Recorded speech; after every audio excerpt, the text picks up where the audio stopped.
Today we learn about the plus 1 biology chapter 15, breathing and exchange of gases. Breathing and exchange of gases. First we learn about the difference between breathing and respiration. What is breathing? Breathing is the intake and outgoing of carbon dioxide and oxygen. That is breathing, the gaseous exchange of oxygen and carbon dioxide through respiratory system. The respiratory system means the organs related to respiration. Then the term respiration. There are two types of respiration. First, mechanical respiration, that means breathing. Second, chemical respiration or cellular respiration, that is splitting of glucose and release energy in the form of ATP. This cellular respiration take place in each and every cells. That is one type of cellular metabolism. Then the respiratory organs, the organs related to the respiratory system. First, in case of lower animals like sponges, first phylum, the primitive phylum sponges, and cylindrids, phylum cylindrids, members of phylum cylindrids and flatworms, platyhelminthes. Exchange of oxygen and carbon dioxide by simple diffusion over entire body surface. What is diffusion?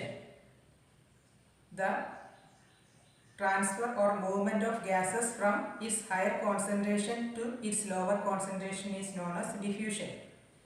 In lower animal cases, the gaseous exchange take place by the process of diffusion. That is simple diffusion over their entire body surface. Example, in earthworm, this gaseous exchange through moist cuticle. In insects,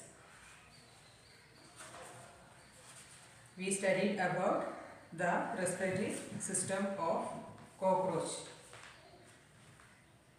Then all insects under phylum arthropods, the respiration through network of tracheal tubules.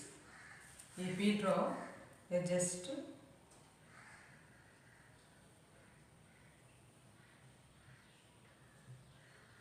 diagram of cockroach, the body is partitioned. Here some holes present on either side of body. Through this opening, gaseous exchange take place. Then there are some branches that passing through the body. This type of respiratory system is known as tracheal system of respiration. In case of aquatic arthropods, example prawns, then mollusk, phylum mollusca, members of phylum mollusca. The respiration through branchial respiration, that means gills. In case of mollusk, the respiratory organ situated inside the mantle cavity. The mantle cavity seen or situated in between the shell and the body mass. In case of terrestrial animals, usually in case of amphibians, reptiles, birds and mammals, pulmonary respiration is occurred. That means the respiration through lungs. That means pulmonary respiration. In case of fishes, respiration through gills. Gills are situated beneath the operculum. In case of frogs, there are two types of respiration occurs: cutaneous respiration and pulmonary respiration. In case of tadpole, the water, they live in water and respire through gills. But in adult case, frogs respire through skin and lungs. Skin means cutaneous respiration. The moist skin. Through the moist skin, gases diffuses in and out. And also through lungs. Frogs also have lungs. So, pulmonary respiration also seen in case of frogs. Next, human respiratory system. Human respiratory system. Here we can see nostrils and nasal passage and throat, that is pharynx also, that not seen in this picture. Next, this is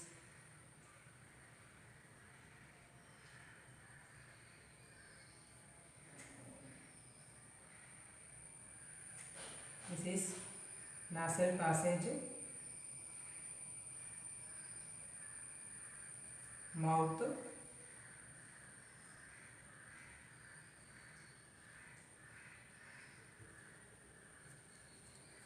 first air passing from two nostrils, from nostrils to air passage, then nasal chamber to pharynx.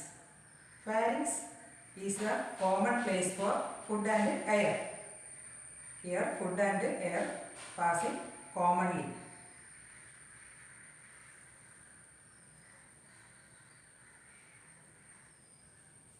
Here we can see glottis. Here is a block or lid-like part is known as epiglottis.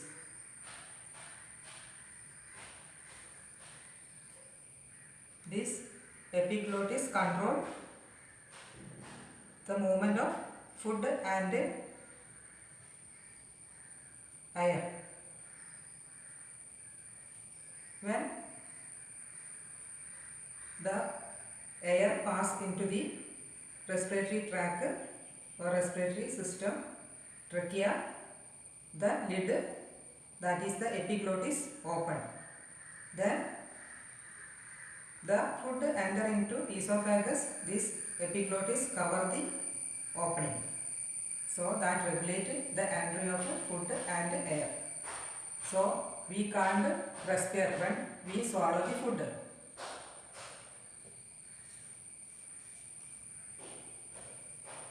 First, air passing to nostrils and nasal passage, then to pharynx, common passage for food and air, then to larynx.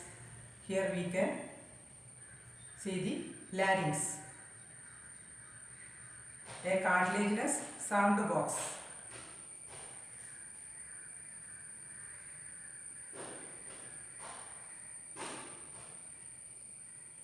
Here two vocal cords are seen. By the vibration of this vocal cord, sound is producing. That is situated in larynx. That is a cartilaginous box. Then trachea. Trachea extends up to mid-thoracic cavity. This is the mid-thoracic cavity of the body. Two bronchi, two branches. Two bronchi, that is tracheal and divided into two branches, lead up to the level of fifth thoracic vertebra. That is on the back part. That is the backbone. This extends up to the level of fifth thoracic vertebra. Then bronchi divided into bronchioles. Bronchioles are the branches of bronchi, singular bronchi. Then each and every end of bronchioles enter into or attached to alveoli. Alveoles are the bag-like air space. The end of bronchioles connected to alveoli. The trachea, bronchi and bronchioles. The trachea, bronchi and bronchioles. are covered with incomplete cartilaginous string-like structure that helps for opening completely for smooth passage of air. The lung covered with and protected by a double layered pleura. Pleural fluid is filled in this pleural cavity that protect the lungs from pressure and other damages.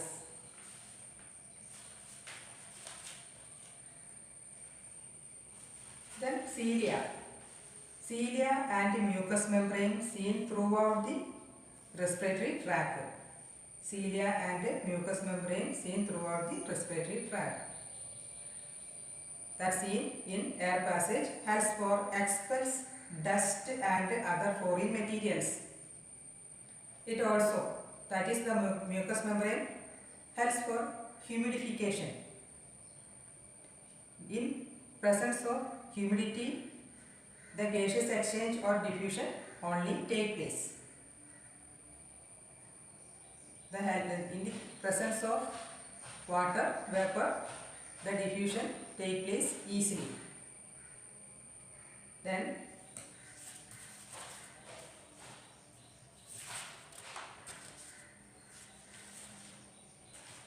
respiration involves following steps.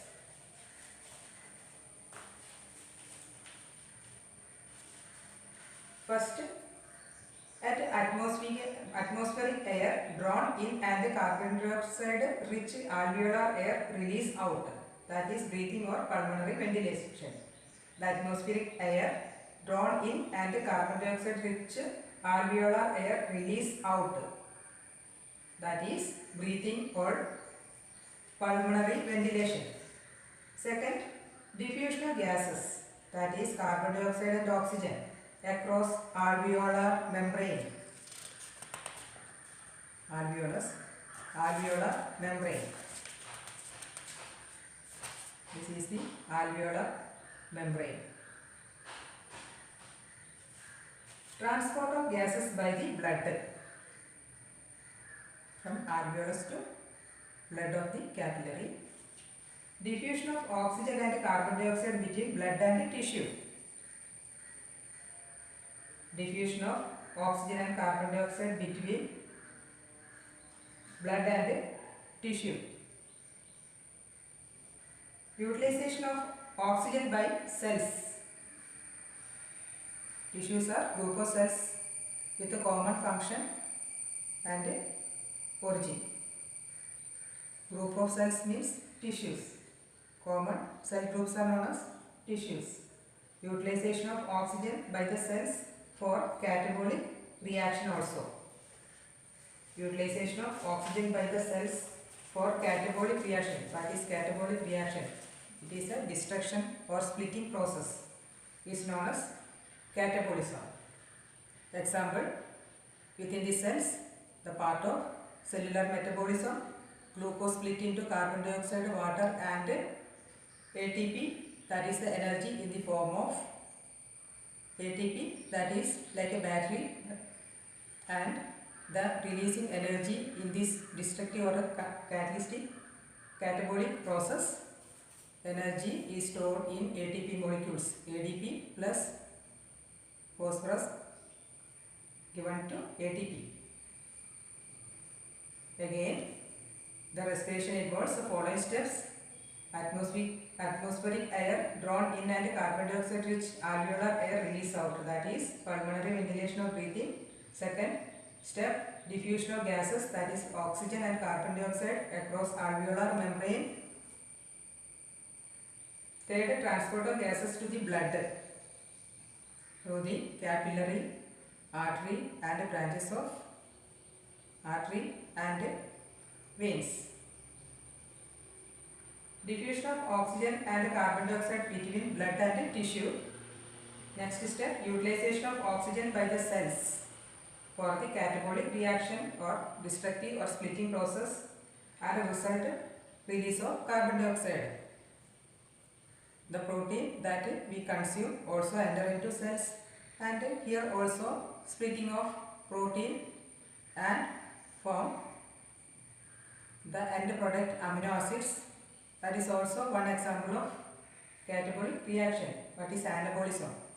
Within the cells, different types of amino acids join to form the body proteins. That is anabolism. That is construction process. Catabolism is a destructive process. Next, mechanism of breathing. First, inspiration and then expiration. Inspiration means intake of air and expiration means expel of air. First step, inspiration. Inspiration can occur if the pressure with the lungs, that is intrapulmonary pressure. Pulmonary means lungs. Into the lungs means intrapulmonary pressure is less than the atmospheric pressure. That is there is a negative pressure in the lungs.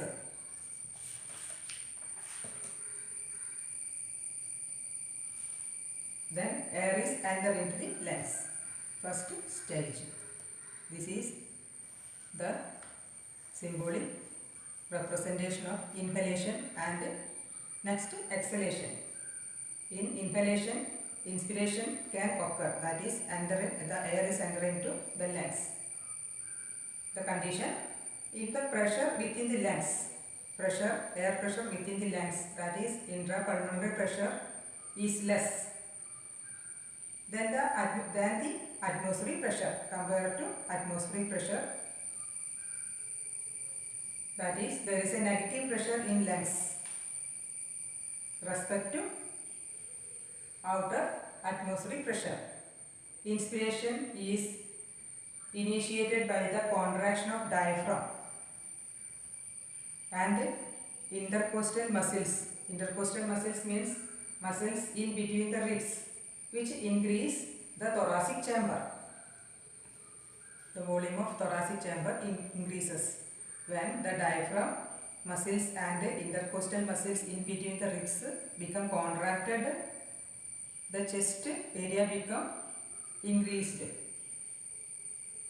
Then the pressure in the lungs also decreased compared to the atmospheric pressure. Air is passing into the lungs.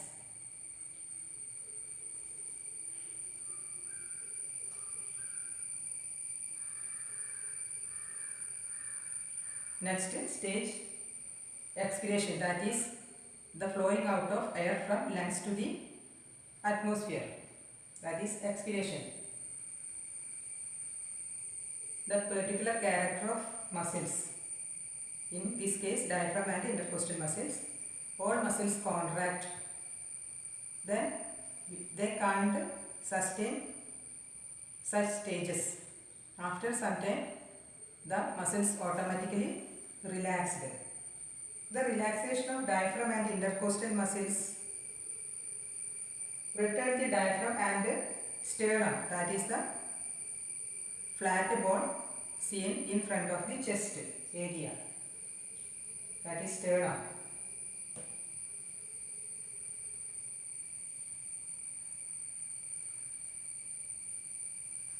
To their normal position.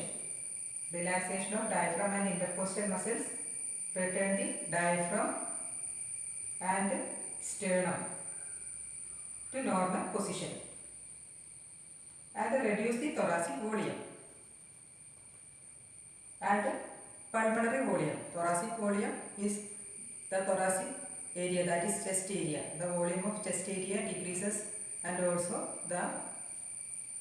here is a pressure exerted to the lungs. So the volume also decreases inside the lungs. This leads to an increase in intrapulmonary pressure to slightly above the atmospheric pressure, causing expulsion of air from the lungs. The air from lungs is coming outside.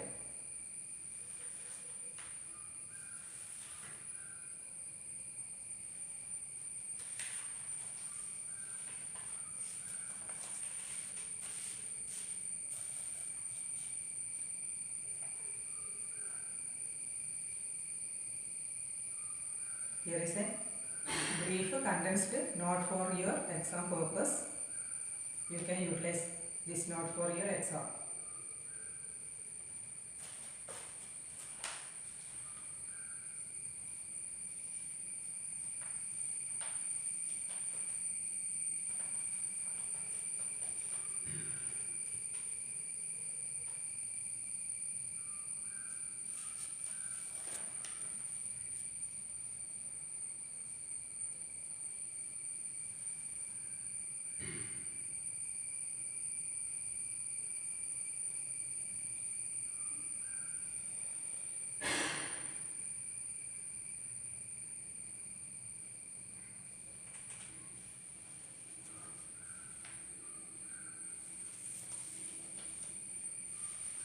Next, what is breathing rate? What is breathing rate? The number of breathing take place within 1 minute, that is known as breathing rate. In case of a healthy person, it occurs that is 12 to 16 times per minute. That is the usual breathing rate. We can check the number of breath by using spirometer clinically.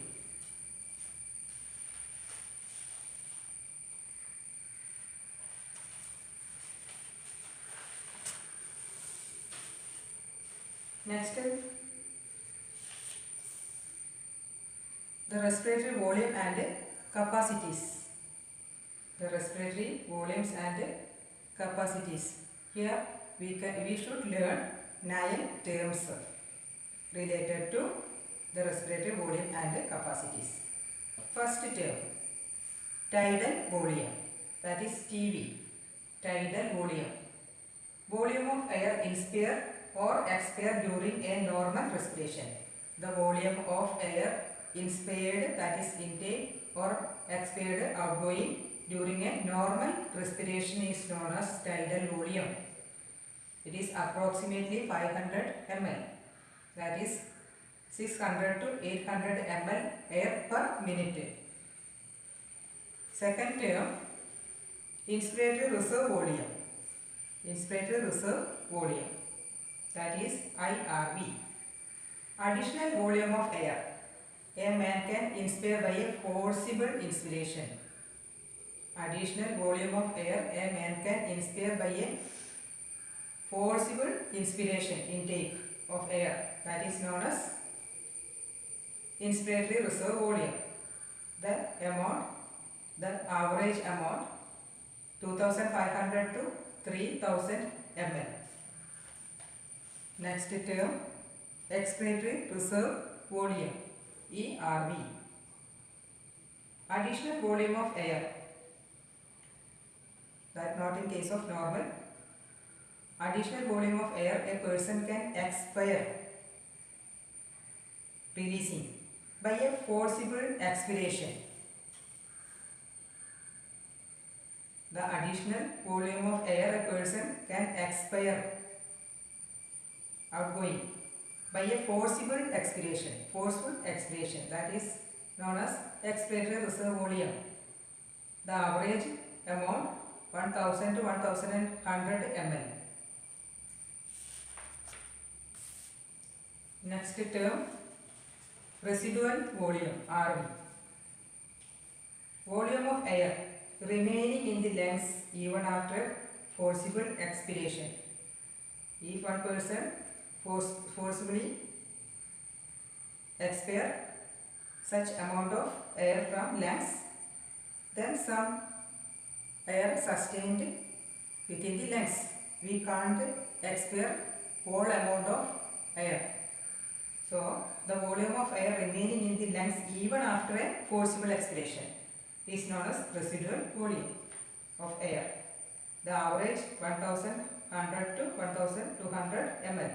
That is also known as pulmonary capacity. The sustaining air is known as pulmonary capacity. Next term, inspiration capacity.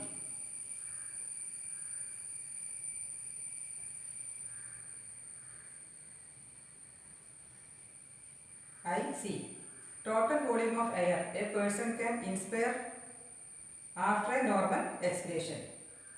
After normal expiration, the total volume of air a person can inspire after normal expiration is known as inspiratory capacity. That is denoted as tidal volume plus inspiratory reserve volume. That is TV plus IRV. Next, expiratory capacity EC. Total volume of air a person can expire after a normal inspiration. First, take a normal inspiration, then the total air a person can expire, that is forcefully.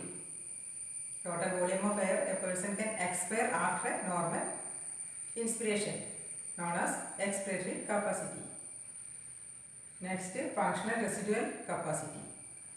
Functional residual capacity FRC, volume of air that will remain in the lungs after normal expiration. The remaining air after normal expiration, that is functional residual capacity of the lung.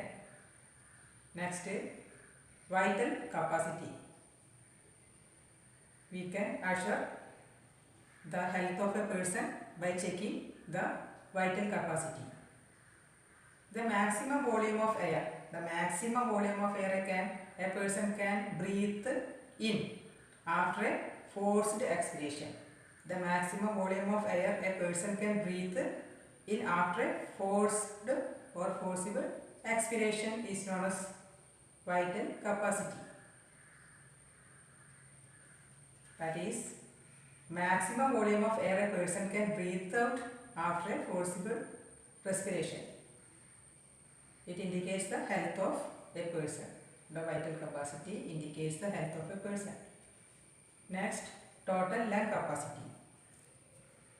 Total volume of air accommodated in lungs at the end of a forced inspiration is known as total lung capacity. These 9 points we should need to by heart. This an exam oriented point. Next, heading, exchange of gases. There are 2 types of gases, oxygen and carbon dioxide. The exchange of gases related to partial pressure in mm of Hg of oxygen and carbon dioxide at different parts involved in diffusion. We already discussed what is diffusion in comparison to those in atmosphere. We have a column here represent the respiratory gases, that is oxygen and carbon dioxide. Atmospheric air, usually it is 159 and 0.3 in case of carbon dioxide. In normal case, in case of alveoli, it is 104 and 40. In deoxygenated blood, that is usually seen in veins with oxygen 40 mmHg and carbon dioxide 45 mm of Hg.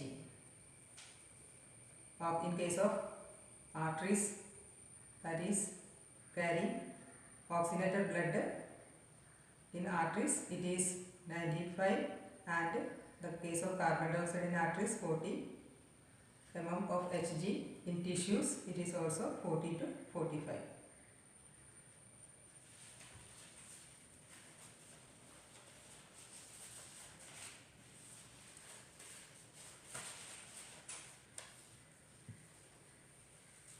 The respiratory process, that 3 organs are involved, that is lungs, heart and the tissue system or body parts.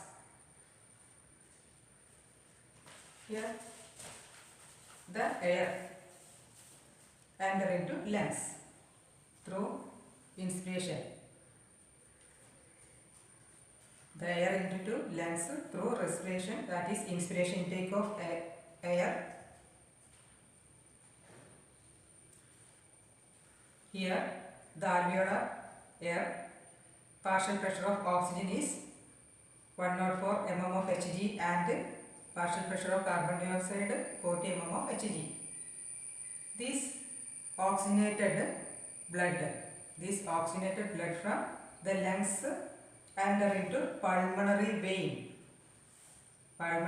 that carry oxygen, and this oxygenated blood is enter into heart.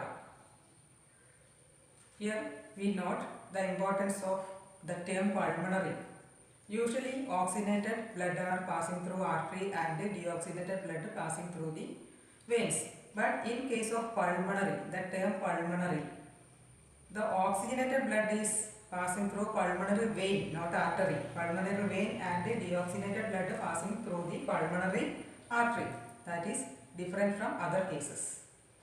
The oxygenated blood enter into pulmonary vein and then to heart.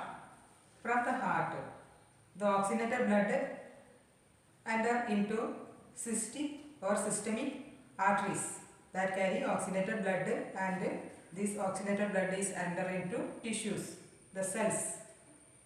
Here the diffusion take place.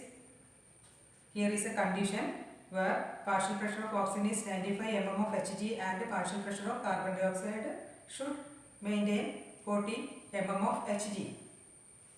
Then here the metabolism take place and carbon dioxide are released or made. This carbon dioxide enter into systemic vein. Here also some conditions. Partial pressure of oxygen should maintain 40 mm of Hg and partial pressure of carbon dioxide 45 mm of Hg. Then this deoxygenated blood again enter into heart, and from the heart this deoxygenated blood enter into pulmonary artery and again to the alveolar system, that is lungs. Then expiring, that is carbon dioxide released out.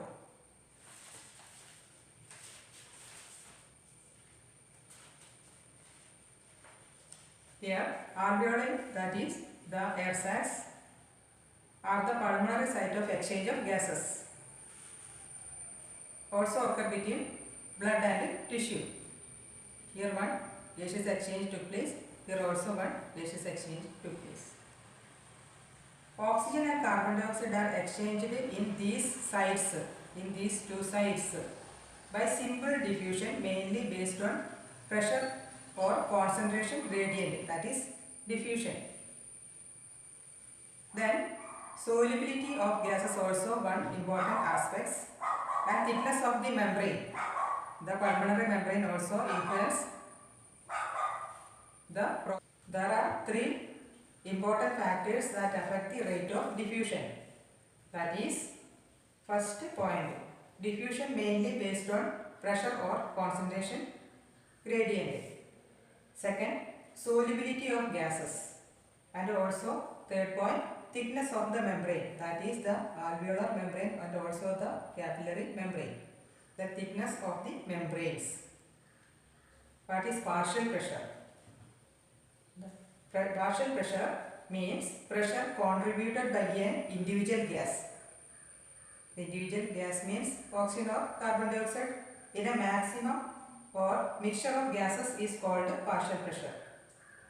The pressure contributed by an individual gas in a mixture of gases, here carbon dioxide and oxygen, is called partial pressure. It is represented as partial pressure of oxygen and partial pressure of carbon dioxide. Next, three layers of diffusion membranes. Three layers of diffusion membrane. First, the thin squamous epithelium of alveoli.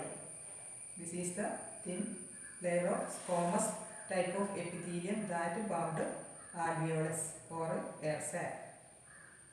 Endothelium of alveolar capillary. This is the endothelium, inner epidermal layer. Endothelium of alveolar capillaries and the yellow colored basement membrane that in between these two parts.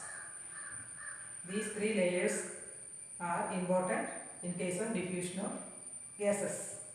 All the factors in our body are favorable for diffusion of oxygen from alveoli to tissue and that of carbon dioxide from tissue to alveoli.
Next topic, transport of gases.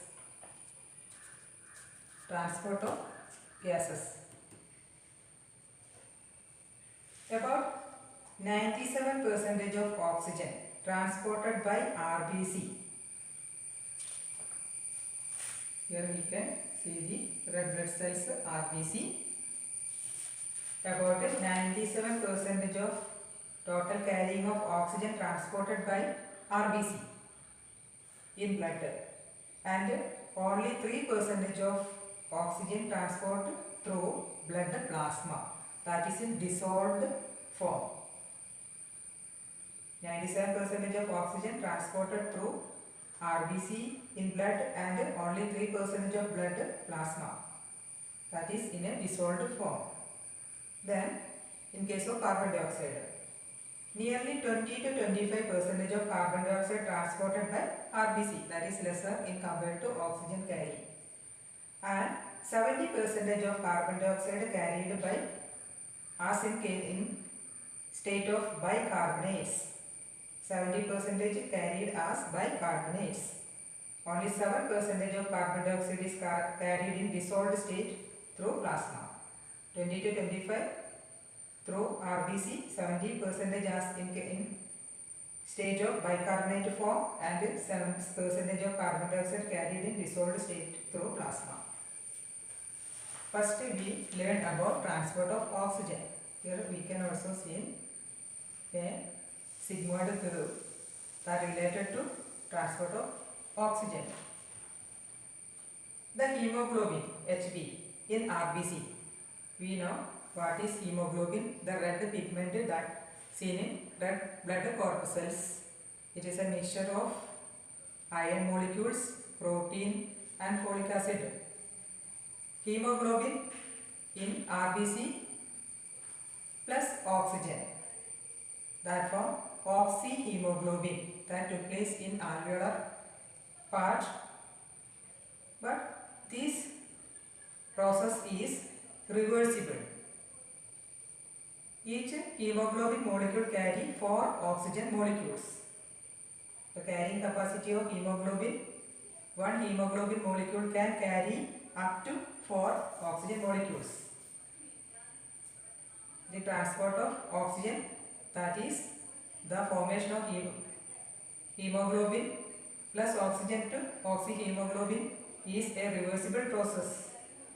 In alveolus, hemoglobin bind oxygen to form oxyhemoglobin.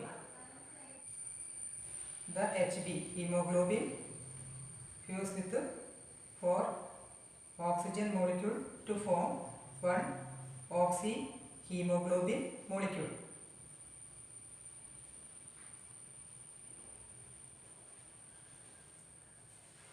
That took place, this process take place inside the alveolar area. Then the factors influencing binding of oxygen with Hb, that is hemoglobin. There are 3 points that is related to the binding of oxygen to hemoglobin. First point, It related to the binding related to partial pressure of oxygen and partial pressure of carbon dioxide in alveolar part, hydrogen ion concentration and the body temperature. Next, oxygen dissociation curve. Oxygen dissociation curve. A sigmoid curve is obtained when percentage or saturation of hemoglobin with oxygen, fusion of oxygen with hemoglobin is plotted against partial pressure of oxygen. This is highly useful in studying the effect of factors like partial pressure of carbon dioxide, hydrogen ion concentration, etc. on binding of oxygen with hemoglobin. The favorable conditions for formation of oxyhemoglobin in alveoli, where there is high partial pressure of oxygen and low partial pressure of carbon dioxide and lesser hydrogen ion concentration and lower temperature. The favorable condition for formation of oxyhemoglobin that related to the below factors that took place in alveoli, where the partial pressure of oxygen is high and partial pressure of carbon dioxide is low and the concentration of hydrogen ion less and body temperature low. Then the formation of oxyhemoglobin accelerated. Next, favorable condition for dissociation of oxygen from oxyhemoglobin that took place in this area, that is in case of tissues. In tissues where low partial pressure of oxygen, high partial pressure of carbon dioxide and high hydrogen concentration and high temperature took place, the dissociation process took place. That is the dissociation of oxygen from oxyhemoglobin and to form oxygen and hemoglobin separate. Oxygen gets bound to hemoglobin in lungs surface and get dissociated in tissue. Usually the oxygen get bound to hemoglobin in lung surface and get dissociated in tissues. Here each 100 ml of oxygenated blood can deliver around 5 ml of oxygen to the tissue under normal physiological condition. Under normal physiological condition, each 100 ml of oxygenated blood can deliver around 5 ml of O2 to the tissues. Next, transport of carbon dioxide. This is some detailed process compared to the transport of oxygen. Here, first point, carbon dioxide is carried by hemoglobin as carbaminohemoglobin. In tissue level, carbon dioxide is carried by hemoglobin as carbaminohemoglobin about 20 to 25%. When partial pressure of carbon dioxide is high and partial pressure of oxygen is low in tissues, more binding of carbon dioxide occur. More carbon dioxide is bound to hemoglobin. When carbon dioxide partial pressure is high and partial pressure of oxygen low in tissues, the binding of carbon dioxide to hemoglobin accelerates to form carbaminohemoglobin. Third point, when the partial pressure of carbon dioxide is low and partial pressure of oxygen is high, as in the alveoli, dissociation of carbon dioxide from carbaminohemoglobin takes place. That is in alveolar stage. When in alveoli, the partial pressure of carbon dioxide is low and partial pressure of oxygen is high, dissociation of carbon dioxide from carbaminohemoglobin takes place. That is, carbon dioxide which bound to hemoglobin from the tissue is delivered to the alveoli. Fourth point, RBC contains high concentration of enzyme. Here the presence of an enzyme, the RBC contains high concentration of enzyme carbonic anhydrase. Minute quantity of this enzyme also present in plasma too. This enzyme facilitates the formation of the reaction in both directions. Here carbon dioxide plus water molecule in presence of enzyme carbonic anhydrase to form carbonic acid, that is H2CO3. Then again it is a reversible process. Here also the presence of carbonic anhydrase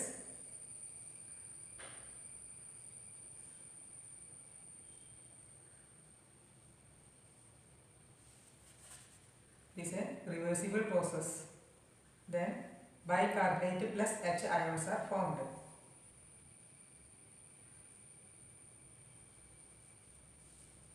That is HCO3 minus and hydrogen ions are formed.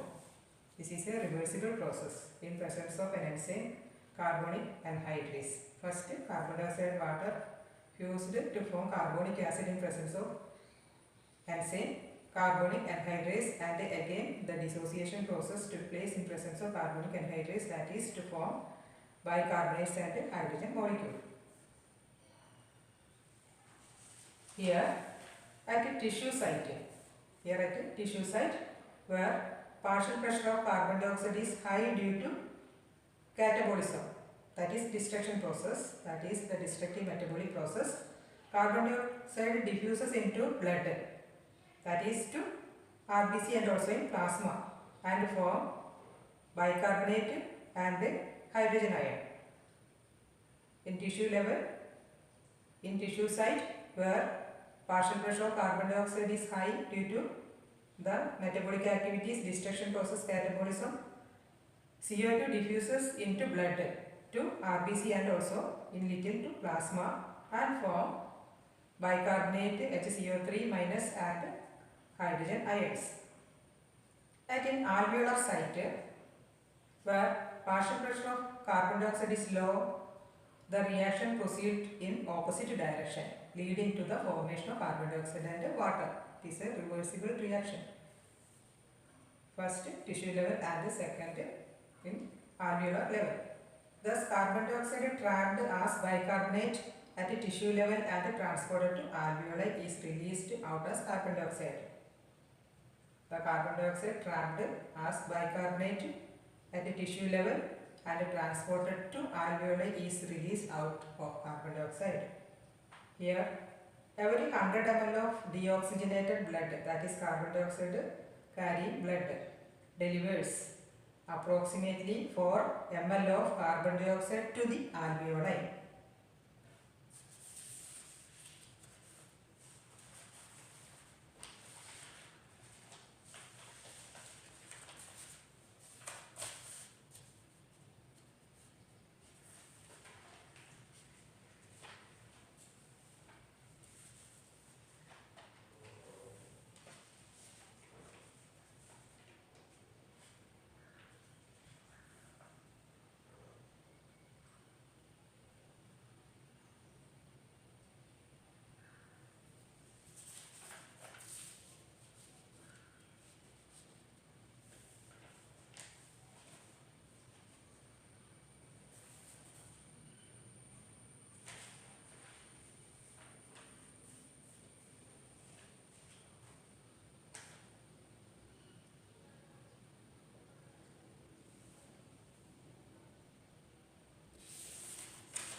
Then the regulation of respiration. All the process we already discussed the step by step of the respiratory process. All these processes are regulated by the brain. Some different centers of the brain control all these respiratory processes. First, the respiratory rhythm center. Respiratory rhythm center is primarily responsible for regulation of respiration. How much air is need to inhale and exhale. The respiratory rhythm center is primarily responsible for regulation of this respiration, that is the rate of inhalation and exhalation. Another center, that is pons region of brain, called pneumotaxic center. The second center, pons region of brain, called pneumotaxic center, can moderate the function of respiratory rhythm. The respiratory rhythm center is controlled by pneumotaxic center. That is, it will moderate the function of respiratory rhythm center.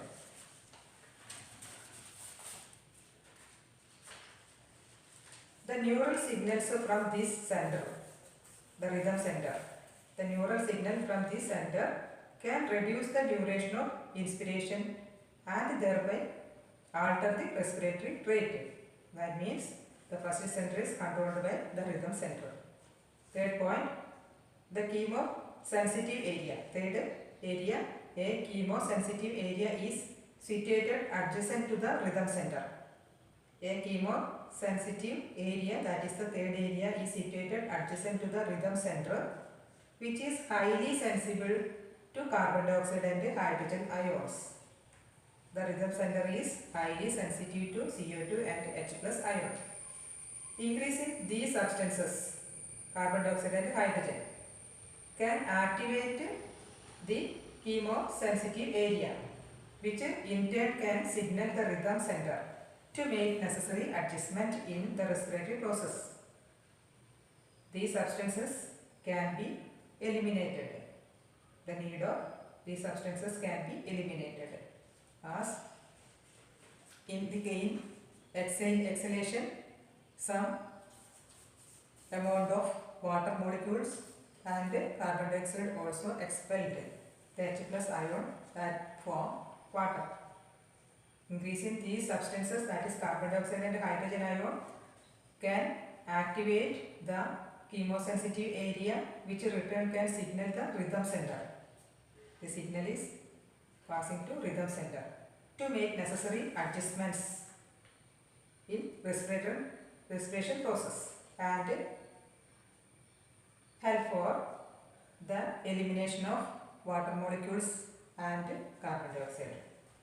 For receptor associated with aortic arch, that depend upon the circulatory system, receptors associated with the aortic arch and carotid artery also can recognize changes in carbon dioxide and hydrogen ion concentration and sends necessary signal to the rhythm center. The aortic arch, carotid artery center also check the changes in the concentration of carbon dioxide and hydrogen molecules and signals passing to the rhythm center for remedial actions. The role of oxygen in regulation of respiratory rhythm is quite insignificant. The last part, some disorders of respiratory system. First, asthma. Asthma. Difficulty in breathing, causing sneezing due to inflammation of bronchi and bronchioles. Difficulty in breathing is known as asthma. Sneezing also the symptom and by the inflammation of bronchi and bronchioles. There are different causative materials in presence of pollen grains, dust, temperature, etc. are associated with asthma. Second, emphysema. Emphysema is a chronic disorder in which alveolar wall, that is air sac wall, are damaged, due to which respiratory surface is decreased. Emphysema is a disorder related to the damage of alveolar walls that decrease the respiratory surface area. One of the major cause is cigarette smoking. The last disease, occupational respiratory disorders. Usually silicosis and asbestosis etc. are included in occupational respiratory disorders. The dust and stone particles, minute stone particles from industrial areas give rise to inflammation in respiratory system, leading to fibrosis.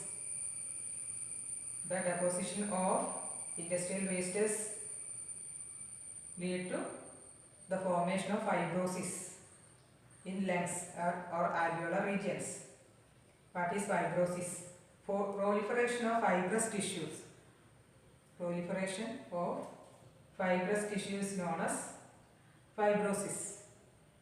Here and there thick areas are seen. That is the fibrosis, and thus causing serious lung damages. So workers should wear protective mask. Now our lesson already completed. You can utilize the summarized notes for exam purpose. If you like this video, please like, share and subscribe.